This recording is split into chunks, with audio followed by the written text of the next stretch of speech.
Hello friends. In this video I want to give you a little overview, a short overview in what it is and how to work with Photoshop. And as you can see, after you start Photoshop, you will land at a pretty blank area, which is so nothing is open. You have some elements left and right, and probably you don't know what it is. And yeah, basically the only difference that I want to make in terms of how you work with Photoshop is I don't want to replace the, I would say, general tutorials that will come from Adobe, but I want to give you a quick start so that you can just jump in and don't have to walk through I don't know, tons of tutorial videos. You can skip that part and you can just install Adobe, open it, and then you will land at something that is similar to this, but these are my files that I have opened recently, so you can ignore that.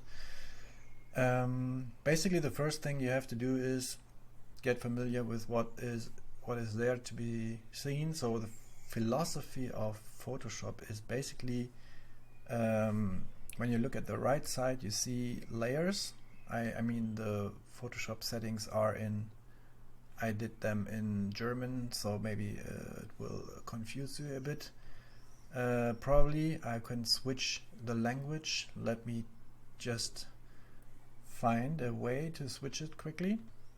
Okay, I cannot switch the language because I have to restart everything and the module in English is not installed yet, so we have to work with that right now, but I can translate for you. This is basically layers, and it's like you can create multiple layers down here and you can add as many as you want, and they represent different let's say when I'm selecting, let's say, the first layer that I have created, I can add things to this layer, and I can go to another layer. I can create, let's say, a text file whatsoever. When I'm creating a text file, it will automatically create a new layer which is on top of it, so when I'm dragging it down you cannot see it anymore. So there's a hierarchy of where and how the elements will show up. So when it is on top, everything is below, so that's basically the structure of this. So everything that you do,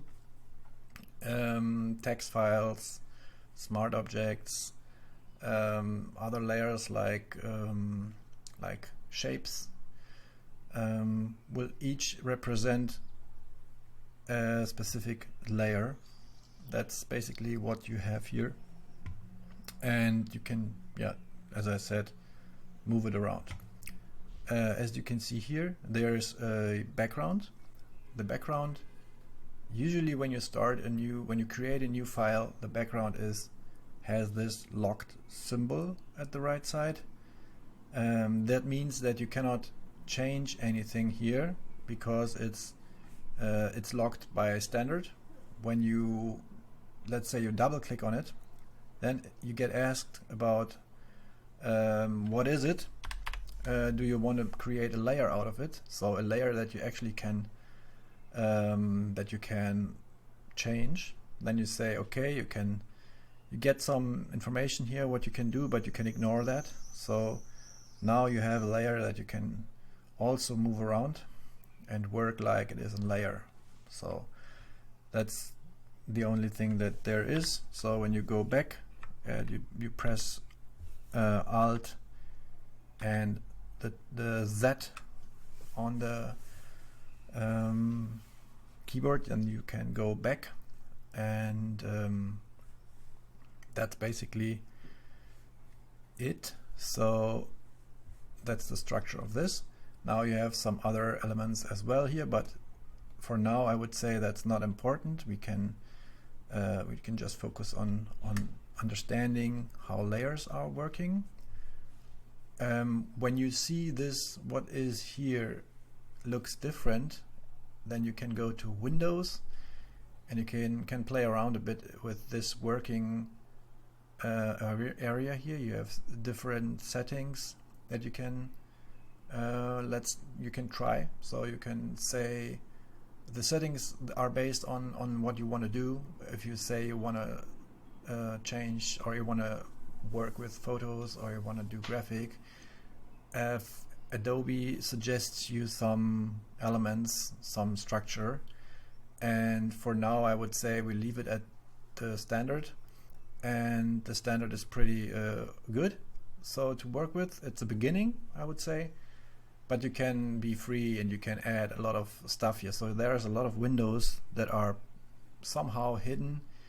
You can, I don't know, you can, let's say, have an information, and you see here is a area where you can add, you can always drag and drop these elements to a different position, as you can see, and you can organize yourself here to get like an overview. So that's pretty flexible, so you can be yeah, move everything around, but I would start with what is there, and as I said, let's start with a standard setup. So understanding the layers that you have, you also have an information field which shows you how big is my actual file, and the element that I'm selecting, what is the size of the element. Let's say I'm going at the background, so you can see here you cannot edit anything, but when you go on here, you basically can say this is that, and it changes the depth of, or the length or width. Here you see the position. You can also move it around like an exact way, and you can also change the size and whatsoever. You can do it with numbers if you want. So that's always possible, and that's the way how you can treat it. And yeah, you can work pretty precise. You can also change color here, and you can add some shapes whatsoever, and that's all pretty easy done from here. And yeah, here you can select more details. I don't want to go in all the details because you get overwhelmed. As I said, for me the main goal with this video is that you can just jump in and start right away. So that is what is important. So you always have also the information field where you can see, let's say, colors. You can see the difference between CMYK, RGB modus, where are your cursor at. So when you create something, how big is it actually, so you can see how big it is. If you just focus on the info section, you can see what was happening, the position and the size, so you can just get an overview over everything. So that's pretty important. Here you can see the size of the document, and when you create a new file, as I did with Apple and N, or with file and new, here you can see the shortcut how you can create a new file. So when I enter here, you get in this mode, and now you can select how big your file should be. I basically work with pixels because usually I work with elements that I want to create for the web. So I don't often create something for print here in Photoshop, but you can do everything in Photoshop. I mean, really almost everything, also animations, also working with shapes and stuff. And you are pretty free actually. It's meant to be for pixel, let's say pixel, working on pixels, working on those things. images and changing images. That's basically the reason why Photoshop is there, or that's its biggest, let's say, feature or goal, to go in that direction, to manipulate pixels. And in another video I explained what a pixel is. Actually, I have chosen to have 1500 pixel in length and in depth, and with a resolution of 27 pixels per inch or per centimeter. So that's basically the basic setup of how to create a new document. So you have to know what size do you need, so what actually do you want to create. Let's say we want to create an image for Amazon, for our Amazon product, and we choose a square, and we choose to have it for RGB, which is always web. So everything in the web is based on RGB, and everything that is print is CMYK. So that's all you have to know right now. Then you create. You click on create, and then you have this new file. So at the top you see also some information, and on the left side that is the main navigation, the main let's say functions that you have. The first one is so you can move things around. Let's say you go into this, you select a layer and you can move things around. When you are in a different mode, you cannot move things around because you are in a different state. So here you can just move things around. You can just do it in that way, that you have to select a layer and then you can move it. But with this function you cannot go in here and move that one, because I deactivated the automatic movement. So you can click here and then you can select by just dragging on it. Sometimes it's a bit tricky, because when you have elements that are layering or that are overlapping, it's a bit hard to just get them. So sometimes I'm used to work with that off, because I'm always working with a structure inside of the layers. So that's helping me to just find the elements, organize the elements, have them in folders. You can just make a new group here and can say, let's group all these elements. So that's, you can put them in some groups. You can make a right click, you can highlight them, you can combine them, you can create a smart object out of it. So that will basically work as a smart object. I have another video where I explain what a smart object is. You have a lot of freedom in here and you can just experiment with that. And that being said, I worked through the differences that are here. So let's start with the main difference. The main feature, one of these is you have two colors here. One is on top, one is on back. So you can always see the background here. The background color is set as white and the front color is set as black. This means that we have a background, which is this one, and whatever you create right now in this setting, the background will always be white, and here in front you have the color that you have to select when you do something. So whatever you are doing, whatever you're using, let's say you write a text, you create a shape, you build something new, it will take this color here. So that's basically what it says. And whatever, so I have chosen now red, or let's say I choose blue. So whatever I'm picking right now will be blue. And as you see, I was on the background, so it creates a new layer on top of it. Now I can go and put it on front and create my elements here according to what I need. So Now let's jump to this area here. There are some ways how you can just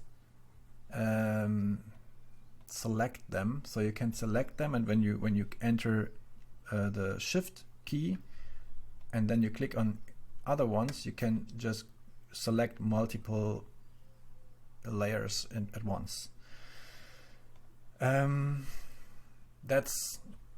I try to minimize the information as much as possible, so I don't want to go into the details. That being said, that's one basic element here. You can also switch the colors if you see. You can see it here. You can go back to standard, and yeah, whatever you do, you can just try it out. So here you have some different window settings that are applying right now. So with escape you can always go back to the regular window setting. So, and as you see, it changes a bit the way how the things appear. You can also drag and drop and minimize and maximize the layers. So basically you're also there pretty free. So let's jump into the functions here. This one here is just a selection tool. So wherever I am, I can create selections. So based on a rectangle, but I also can, when I click here and hold it, you will get more features. So you can see the little arrow here that shows that there are more features hidden. So you can just say one row here, you can minimize the one size of the selection. You can make round selections, like, so you see here the selection is changing as I'm moving the cursor and while I'm holding it, the click button clicked. When I'm entering, when I'm also putting my finger on the shift key while I'm scaling, so you can see that I'm keeping the circle unscaled. So that's also a very important feature. When you at the same time, let's say you have this size here, I'm still holding the key. When I'm moving, when I'm adding another key, the space key, then I can move this around. So I'm holding the space key and the shift key, and I'm moving this circle around. So you can just say, I want to, let's say I have an image and I want to crop something out of the image, then I'm just moving it so that it could be like this. So, and then I'm releasing everything and I have this selection here. But the selection, as you can see, is not creating a new layer. It is just showing what I want to select. So, and I can still move this around with a click. And basically the situation right now would be I could not select something out of a text field because the text field is selected, and a text field cannot be selected from. So I cannot just change something in a text field because it's a text field. That's not working. The only part where I can change something would be an image, or where I can, let's say, select something from. So all the elements that I have created here, this one, this one, this one, you can see a symbol here. These are not images, these are vector images, which means these are based on shapes and forms. So, and let's say I would want to crop this out of the red circle here, then I have to change this layer into something that is an image. So the image represents that there is no like additional symbol. So that's now an image. I just left clicked and I said to I don't know what the English word is, to raster. Let me show it. Let me find the word. Yeah, it says rasterize layer, but I don't know if you can get what I want to say. So now it is an image, and now when I'm at the selection mode, again I have to go to the selection mode. Let me just show it to you. Just one moment. Yeah, now let's say I've selected this, and then when I'm, let's say I click on enter, or not on delete, I click on delete, and then I can delete this. So when I'm at this here, let's move this here, and I try to delete, I will get an error. Could not delete because it's a shape. So that's basically what I just said, that this only works at images. So, and with the Apple key and D, you can deselect, and you will always find all the shortcuts hidden here somewhere. But I'm used to just work with the shortcuts because it's much quicker, and I never learned to just only work with here. But yeah, it's a mix. Most of the keys I would use with a shortcut because it's much easier to just do. Let's say I want to go to this. Another important tool would be to click at Apple and T, which means I want to transform this. Transforming means I want to change the size. I want to change, basically it says changing the size. That's it. So you can change the size proportionally with holding the shift key. Without holding the shift key, you can change it unproportionally. Let's say when you create shapes or something like that, it could be possible that you have to scale something unproportionally. When working with images, it's very unusual to just work with the free of.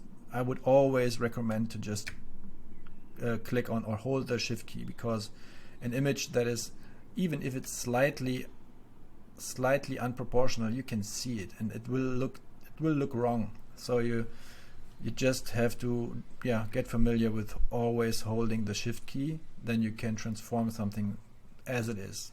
You can make it bigger or smaller, and with enter you can just go back to the normal state.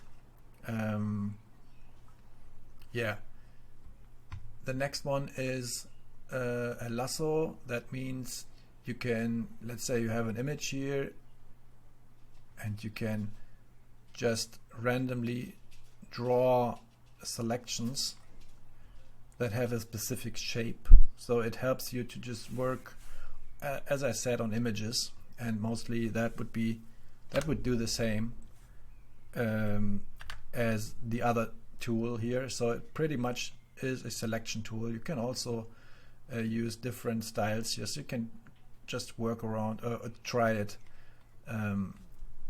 For now, the importance is to just know how to navigate through these different elements. What another important tool would be to just, here you can change the size of the document. I think I never used it because the reason why I have not used it, or at least not often, is because I always start from here with creating a document that I want in the size that I want. That is always my first step. So with doing so, I know exactly what size I need to work in and on, and I never have a reason to just scale it somehow.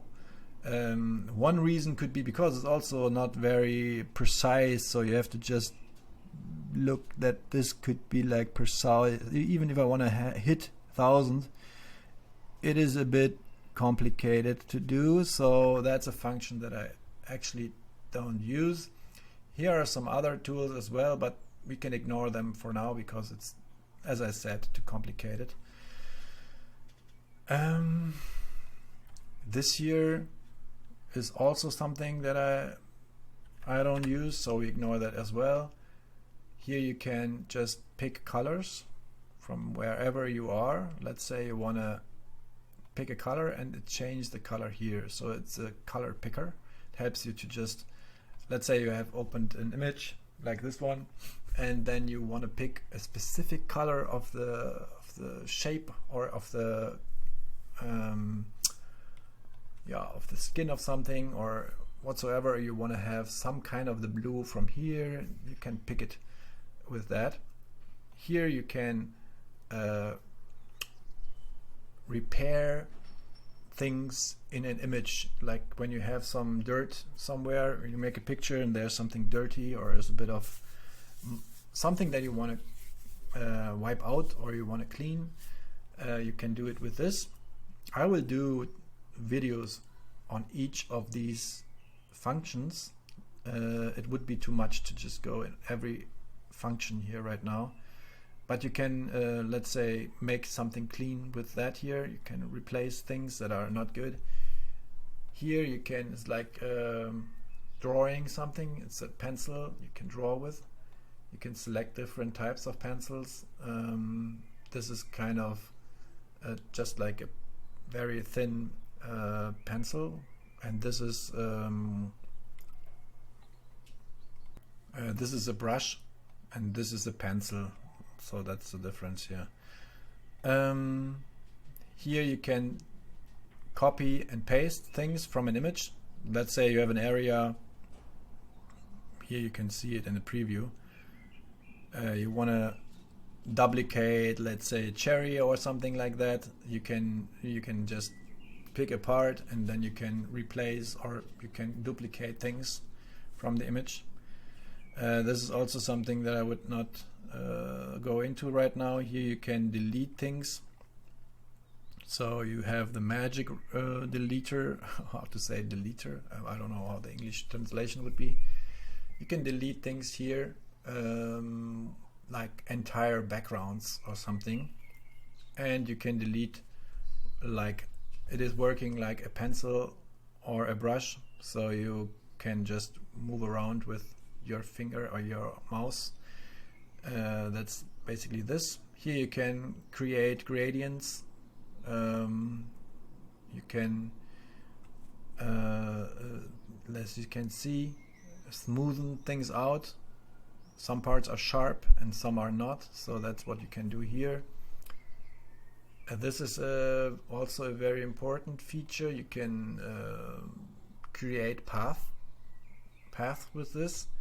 So basically you can add path in here, and you can, when you close the path, you have pretty much selected something.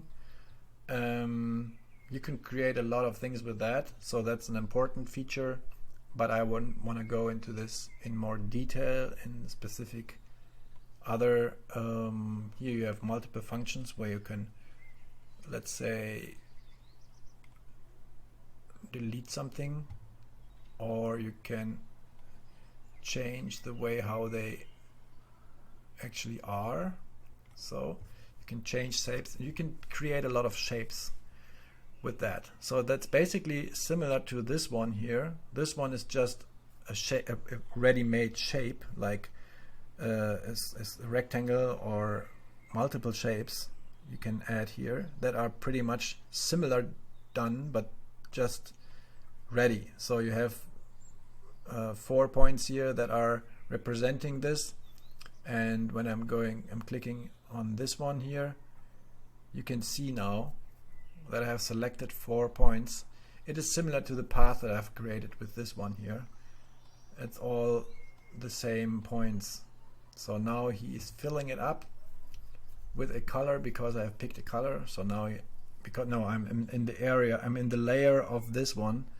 So now he thinks I want to add other layers as well, and he is filling it automatically with this color. When I'm out of this, let's say I click somewhere, not on this, and I'm going in here, then he's also doing it because I have blue selected. And when I'm also changing this and I'm just doing that one, then he stops doing it. You can see that he's just doing a shape and not a form. When I'm changing to that, then he is filling it up because it's a form. When I want to change to a path, then it's just the path and it's not filling it up, you know? That's the difference. You can switch it here, and here are also a lot of functions that will help to just work better with shapes and stuff like that. So now here is a the area here is representing text fields, so you can create multiple. This is always one line of text. You can work it like it is multiple lines as well, but it represents one line or multiple lines, but not in the same way as let's go here.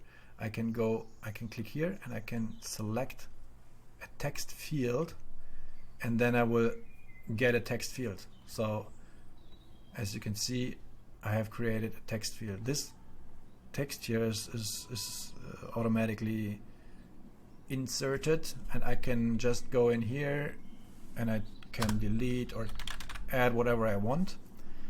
And I always jump to this here, then I can have the selection tool again, so I'm not in this field, because when I'm in here and I'm clicking, he tries to just, he thinks I want to change something. So I go in here and now I can move this around. Also I have this selected, and now here you can see the window signs. This is somewhere here activated.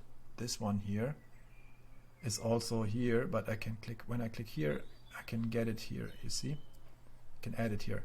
Now here I have the ability to just change the font style, whatever to whatever I want. And I can do it like this. So you can create a lot of stuff here. When I'm holding the Option key and moving this ahead, I can duplicate things. I can also go in here and say duplicate layer.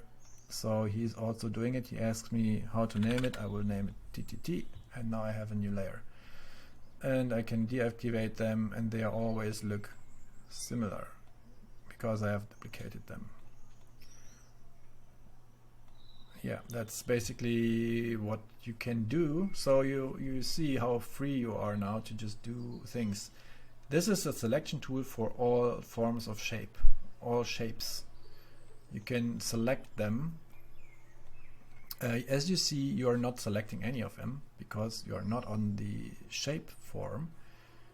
When you go in here,